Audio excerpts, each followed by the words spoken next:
بچه‌های گل و خفن عالی حرفه‌ای بابک مشهد هستیم، قهرمان لیگ برتر ایران. بچه‌ها خودتون رو معرفی کنید. به نام خدا پرویز داوری هستم، گلر تیم. به نام خدا محمد نمازی هستم، هافبک وسط تیم. به نام خدا عرفان وظیفه دوست هستم، دفاع چپ تیم. به نام خدا ابوالفضل عابد هستم، دفاع آخر تیم. به نام خدا امیر جانفده هستم، هافبک تیم. بچه‌ها اون لحظه‌ای که پنالتی سوم زده شد و تیمتون قهرمان شد، چه حسی داشتید؟ دیگه کل خستگی لیگ انگار از تنمون رفت دیگه. یعنی کلی خوشحالی تا حالا تو زندگی اینجوری خوشحالی نکرده بودیم دیگه. خیلی سخته سال اول بیا قهرمان لیگ برتر ایران بشی با وجود این تیم‌های مطرحی مثل سپاهان، ذوبان، تراکتور، اینا همه خدا رو شکر یه اتفاق افتاد. نظر تو چیه محمد؟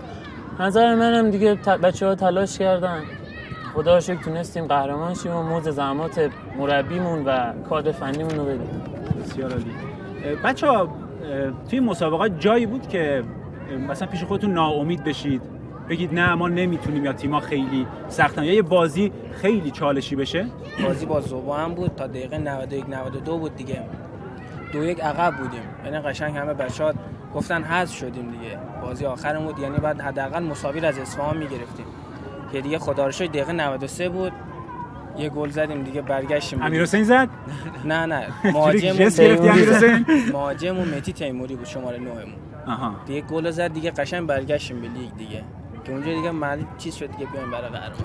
پرویز تو گلر تیم بودی تو بازی فینال، به قول معروف درخشیدی دیگه، 2 تا پنالتی گرفتی، جزو عوامل اصلی قهرمانی بودی. کلا پنالتی گیری؟ بعد آره کلا چجوری پنالتی میگیری؟ تکنیک داری یا حسی پیش؟ یه حسی قبل بازی تصویر سازی می‌کنی، حسی میگه برو چپ.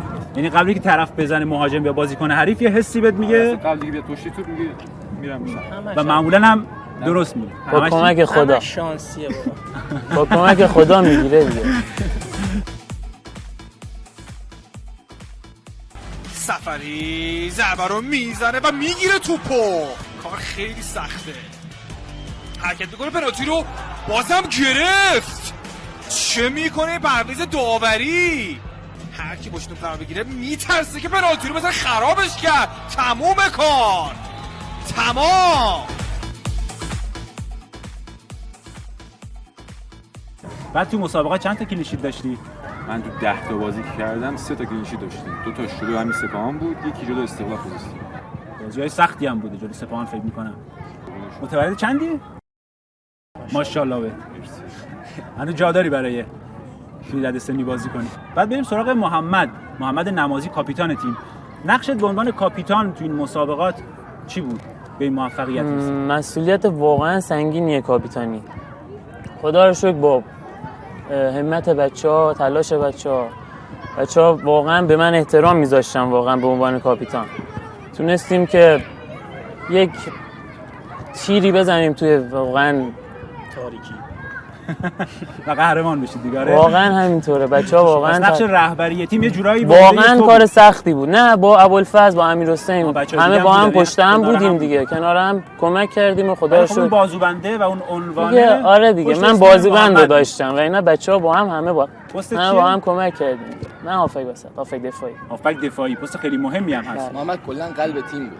قلب تیم، چه عبارت قشنگ استفاده کرد. هم کاپیتان تیم، هم به عنوان هافبک دفاعی قلب تیمه. تو پخش میکنه، تو میگیره. خیلی هم عالی. عرفان تو جزو بازیکن‌های زیر 18 سال هم هستی، درسته؟ کاپیتان تیم زیر 18 سالی که تونستید برید مسابقات لیگ برتر. بعد فینال مستقیم رفتیم باز زایدان برای پست چیه؟ دفاع چپ تو زایدان انگار 18 سال هافبک وسط. هم هافبک وسط بازی می‌کنی هم دفاع چپ. خیلی هم عالی. بعد به عنوان دفاع چپ تاثیرت تو تیم 20 سال چی بود؟ گل هم زدی؟ گل یه دونه بازی دوم با پاسارگاد مازندران. خیلی هم عالی. 60 متری 60 متری زدی؟ 60 متری بچه‌ها اینجوری که میگن. خیلی لحظه که تو اومد دیگه توپم کله‌دار بود، بچه‌ها گفتن نزن دیگه. رو هوا زدی. چی حس کردی اون لحظه؟ گفتی بزنم گل میشه یا لحظه هم توپو شوت کردم رفتم به سمت خط برای خوشحالی. واقعا میدونستی گل میشه؟ رفت سجاف. خوشحالی رونالدو هم کرد دیگه. سو هم پس الگوت رونالدو یا نه؟ دفاع چپی ولی. دفاع چپم ولی الگوی شخصیتی و شخصیتی حرفه‌ای که تمرین میکنه و متمرکزه رونالدو. و ابوالفضل عابد جزو بازیکنایی هستی که از بچگی با تیم همراه بودی، از 6 سالگی با تیم بودی. بعد چه چیزهایی رو تو این سالها تجربه کردی؟ حالا شیرین ترینش رو برامون بگو. شده از خیلی چیز اتفاقا خیلی خوبی افتاده بود برام، مثلا قهرمان لیگ یک کشور داشتیم، ولی دیگه بزرگترینش قهرمانی لیگ برتر بود دیگه. گفتم بعد از این سال که قرارم امکان داره از این باشگاه جدا بشم دیگه با یه اتفاق خوب جدا بشم. خیلی حس خوبی داشت دیگه، بهترین اتفاقم تو این باشگاه قهرمان ایران شدیم دیگه. آره دیگه، خیلی عنوان ارزشمندی بچه‌ها. با این همه باشگاه بزرگ با تیمای قوی هم بازی کردی، تراکتور، سپاهان، ذوب. باشگاه این بزرگی دیگه اومدیم سال اول. دمتون گرم واقعا. احمدی پور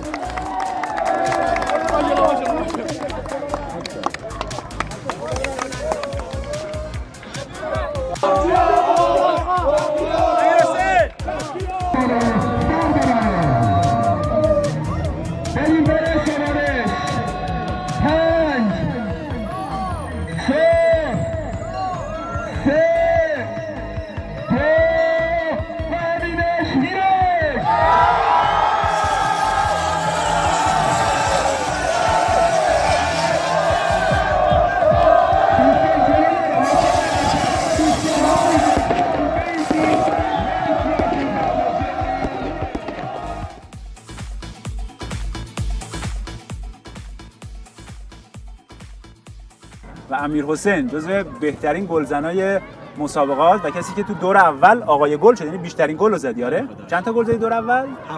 7 تا گل زدی. و چند تا پاس گل؟ 6 تا پاس گل، 7 تا گل. پست چیه؟ وینگر چپ. به عنوان وینگر چپ 7 تا گل زدی و 6 تا پاس گل.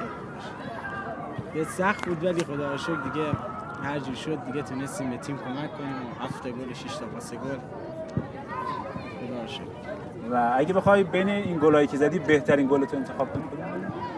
بهترین گل بازی سپاهان مشهد، گل دوم به سپاهان که با سپاهان که مشهد داشتید. آره که 4 تا بهشون زدی.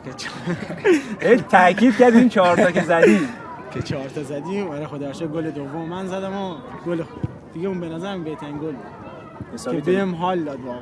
باش کیف کردی. خیلی. بعد گل قشنگ چند تا گل قشنگ زدی؟ یه گل از حساسه، یه گل از قشنگه. مثلا گل قشنگم گل رفته به زبان که با سر زدم اونو واقعا حال کرد. انتظارتون از مسئولین چیه برای این تیم و این قهرمانی که براتون پیش اومده؟ مسئولین بگم مسئول شهر خودمون ایراد نداره.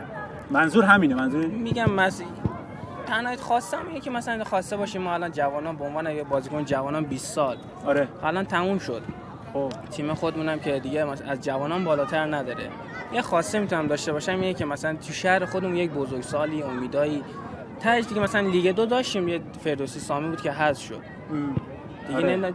ما الان مثلا هممون بلا تکلیف میمونیم که مثلا فصل تموم میشه دیگه مجبوریم از شهرمون بریم، با اینکه خیلی خوبه تو شهر خودت رو ترک کنی، شهر رو ترک کنی. آره دیگه از همه چیز باید ببینید، برای یه شهر دیگه سختی بکشید. خواستم یه تیم خوبه دیگه برای شهر خودمون. امیدوارم حرفتون شنیده بشه و تو سالهای بعد بشه یه تیم داشته باشیم تو لیگ برتر. واقعا جای خالی مشهد تو لیگ حس میشه، هم برای بازیکن‌ها که شما خب باید بازی کنید.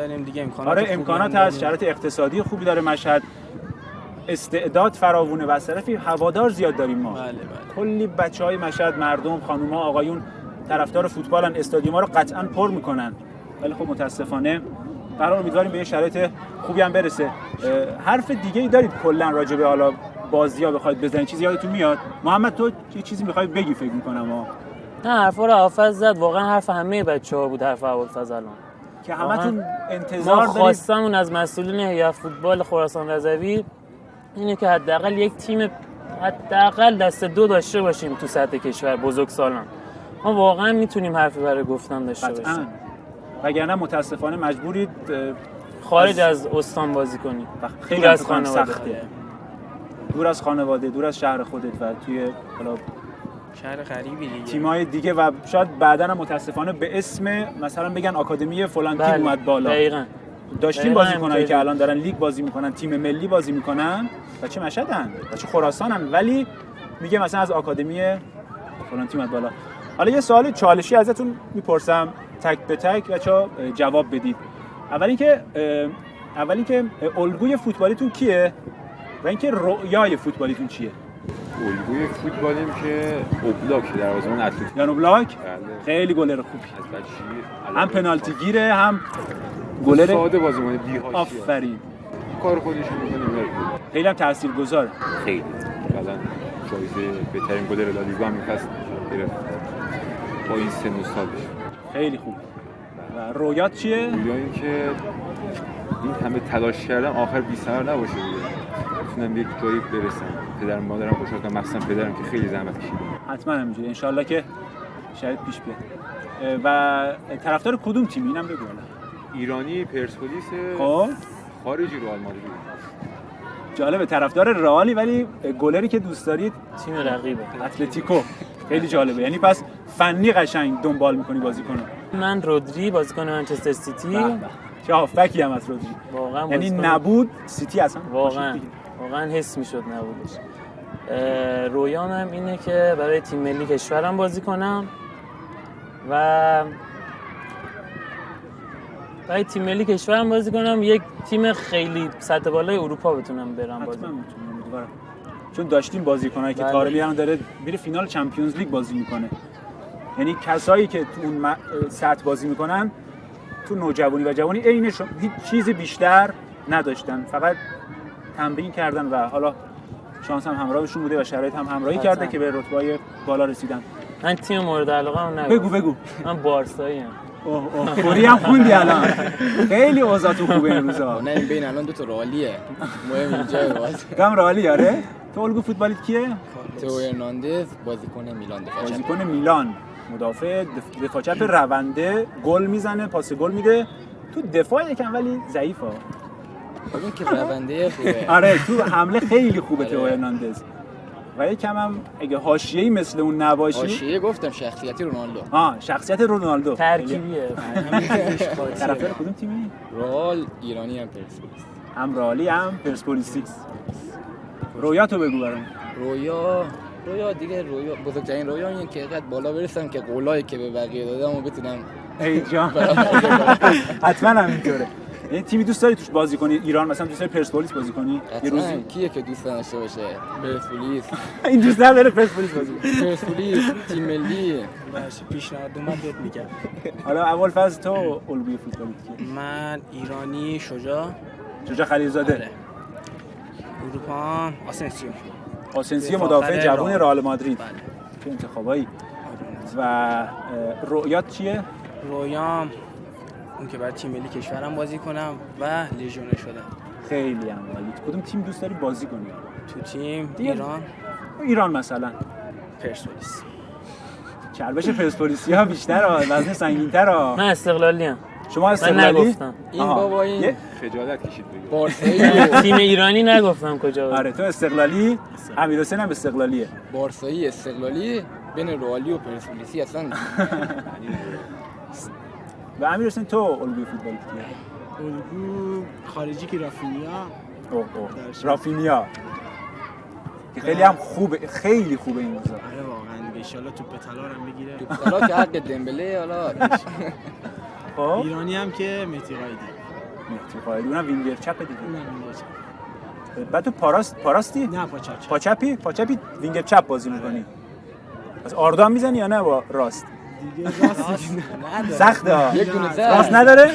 یه گل زده با راست. با راست یک گل اساس. بازی مقاومت یک بازی بود که واقعا گره خورد. یعنی مقاومت حالا تیم محترمیه ولی تیمی بود که 10 نفره دفاع کردن تو مشهد. یعنی ما اون بازی رو باید می‌بردیم که صدر جدول باشه دور اول. خدا رو شکر دقیقه 80 بود اینا بود دیگه با راست زدم. خدا رو شکر گل شد. بعد رویات چیه؟ رویای همه لیگ چیه دیگه تیم ملیه که یه آرزوی همه واقعا ولی این که توی سطح بالا بتونم بازی کنم و زحمات خانواده رو جبران کنم خیلی مهمه از همه چی.